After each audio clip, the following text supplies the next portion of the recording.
सदगुरु की आवश्यकता है। और कहते हैं जब कोई व्यक्ति सदगुरु की भूमिका तक पहुंच जाता है तो उसको आदि जगत गुरु का आदेश मिलने लगता है।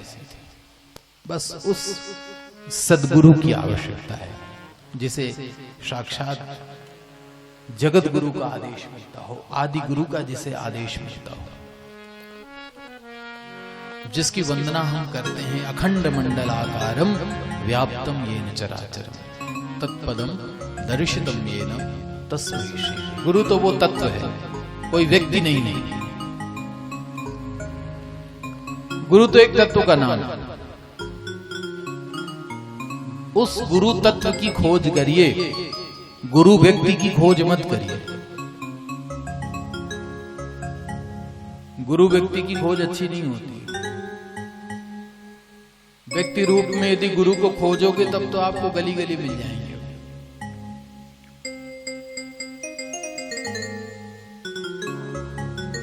यदि गुरु रूप में किसी व्यक्ति की खोज करोगे तो गली गली में मिलेंगे।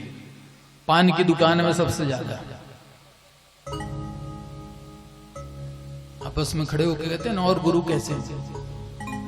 वो गुरु व्यक्ति है, उसकी खोज नहीं करना। हमें उस गुरु तत्व की खोज करना है जो अखंड मंडलाकारम व्याप्तम येन चराचरम, जो तत्व है, जो चर अचर सृष्टि में समान रूप से व्याप्त है। उस गुरु तत्व की खोज करिए। एक बात बड़ी विचित्र लगती है, वो सिद्धांत समझ में नहीं आता हमको भी, कि जब हम लोग गुरु की वंदना करते हैं तब तो हाथ जोड़ के यही बोलते हैं अखंड मंडलाकारम व्याप्तम येन चराचरम। उस चर अचर सृष्टि में व्याप्त, अखंड मंडल में व्याप्त उस गुरु तत्व को हम प्रणाम करते हैं। लेकिन जब सामान्य रूप से नारा लगाना होता तो हम कहते हैं अपने अपने गुरु महाराज की जय। ये सिद्धांत हमें समझ में नहीं आता कि एक तरफ तो हम कह रहे हैं कि गुरु अखंड मंडल में एक ही है, व्याप्त है। चराचर सृष्टि में वो गुरु एक ही तत्व के रूप में व्याप्त है। और फिर जब नारा लगाने की बात आती है तो अपने अपने गुरु महाराज की जय। जब गुरु एक है, गुरु तत्व एक है, गुरु तत्व सारे जगत में एक रूप में व्याप्त है, तो अपने और पराये गुरु क्या होते हैं?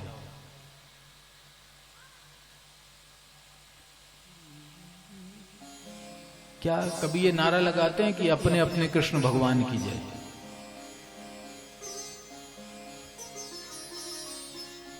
क्या कभी कहते हो कि अपने अपने राम जी की जय? राम तो एक है ना, ब्रह्मांड में एक राम है। यही तो प्रश्न पूछा था भारद्वाज जी ने कि प्रभु ये बताइए, एक राम दशरथ का बेटा और एक राम घट घट में बैठा, क्या दोनों अलग अलग है? बोले नहीं, अलग अलग नहीं है। सोई राम दशरथ का बेटा, सोई राम घट घट में बैठा, वही राम है। तो गुरु तो वही है।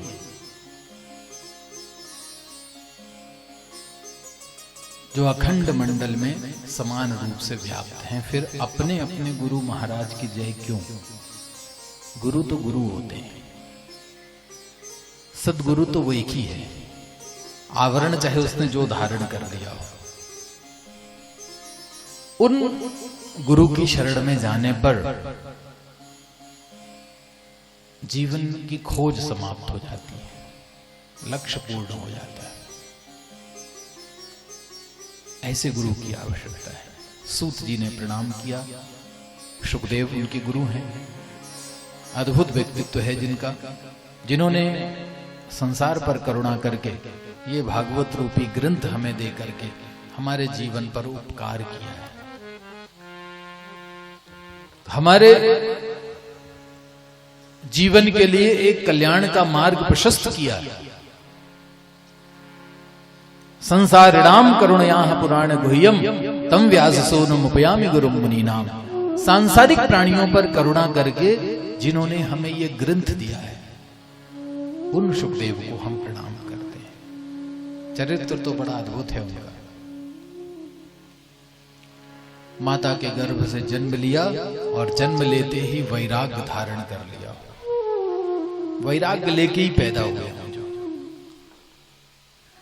जन्म के बाद नहीं, जन्म के पहले ही जिन्हें वैराग्य आ चुका है। जन्मे नैव सर्वम परित्यज्य गक्षन्तम यम प्रव्रजन्तम।